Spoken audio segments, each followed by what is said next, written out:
Hello and welcome to part 2 of the interview with Omar. I'm so grateful for all the love you showed for part 1. If you haven't seen it, go watch it. It's already online on my IGTV. And don't forget to follow me here on Instagram or on TikTok if you love books, queer content, fashion, lifestyle, whatever you want to see. And now enjoy part 2. We talked about so many things. Yeah, your fans literally the craziest, I already said to you. So I just want to know a little bit. When I do interviews, I always feel like I'm also from the fan perspective because I'm so young and I usually just also look up to the people I interview or just think they are really amazing. So um how do you interact with your fans? Do you see like a lot of people ask me, does Omar know like what we do with all these edits on TikTok or on Instagram? Do you see those? I mean, I see a lot. I don't see everything, obviously, but I see a lot on Twitter. I'm on Twitter a lot. Try to see everything a lot, and people are actually really good at tagging. So sometimes when I go to Instagram or on Twitter, I see that people are tagging me and stuff, and then I'll always like press to see what it is, and then I give it a like and stuff. So I try to see everything. I've seen a lot of edits, a lot of edits. So yeah, I see a lot for sure. Yeah.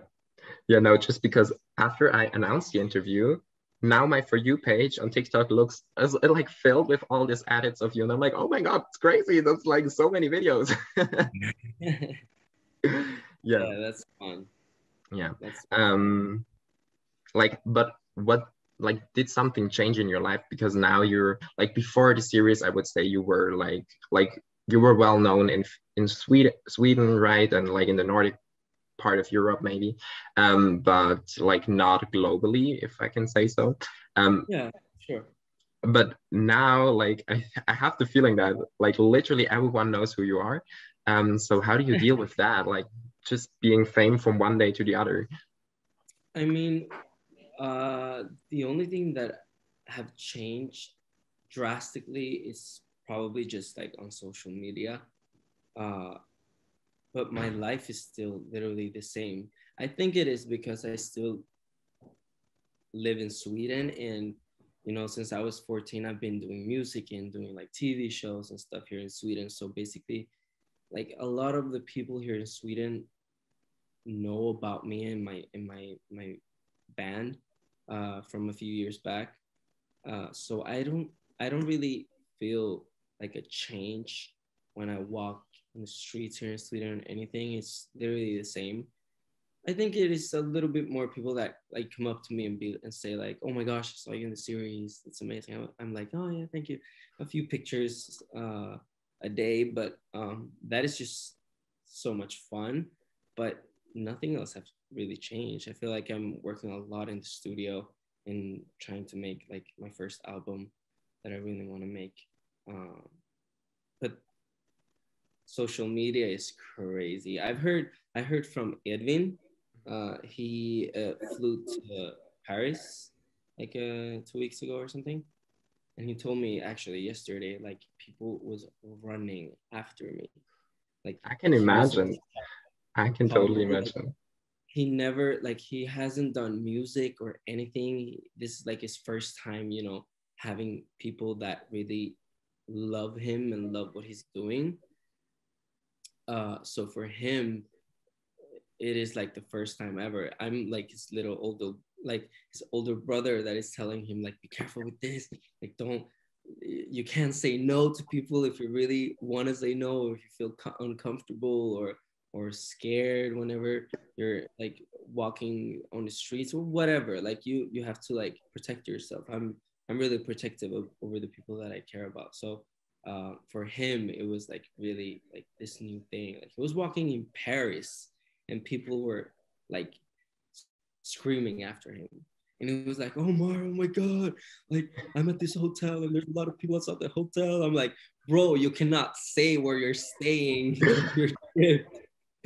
Yeah, Yeah, it's so fun to hear that people from other countries are like such a huge fans. yeah, it's amazing, I guess. I'm Yeah, it's crazy. I just want to go. abroad and just like be in another country to meet everybody.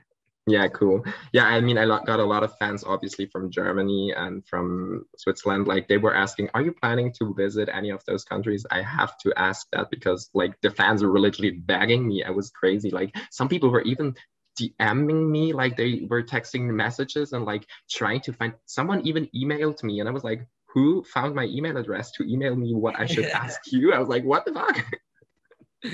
Well, yeah, so I'm actually going for a week to Greece. Okay. In the beginning of September. So pretty soon, I'm going to just chill out for a week in Greece. But I haven't told anybody like online because I'm just like I don't know what Would will happen? happen when I get there. So I'm just a little bit, just careful. And, Corona and COVID and everything. I just want to be a little careful with everything.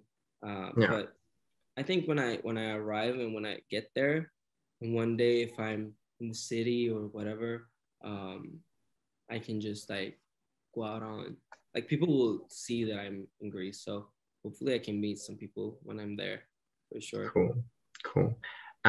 So could you tell us a little bit more about filming with Edvin? Like, how was that experience? How did it work? Like, did you know him before? Or did you just like start to get to know him on the set? No, like the first time we met, it was on my second casting. So it was literally the first time we ever met. I sat down right next to him, and then we did a scene with the director and the casting director. And after that, we started, chatting and DMing, and then we met like for a Swedish fika. And then we talked about everything, and we were so happy that we met. And no, like he didn't, he wasn't, he didn't know if it was going to get the role, and me neither. It was literally in the beginning, so we were just like, oh my god, like we have to do this. Hopefully, we get chosen and we can do this together. Blah blah. And then, yeah, we started to get to know each other after that, and it was awesome. Like I cannot imagine doing Young Royals with somebody else than Edwin. Like it was just perfect, a perfect match. Oh. Fun, yeah. I already see the fans going crazy. Help. So like going into like talking about the series and also like, you played a gay role, and obviously a lot of people now start to asking you about your sexuality and so, and also Edvin, I guess, and like, how do you deal with that? Like, I mean, you never publicly said anything, like you never labeled yourself, which is totally fine in my opinion, and no one has to do. I mean, it's such a private topic, but how do you deal with that in general? I haven't really seen. I mean, I've seen like people. I've seen people asking and being curious about it. But I just don't really like. I don't feel like it's important. You know what I mean? And sometimes I feel like I just don't want to, yeah, as you said, label myself.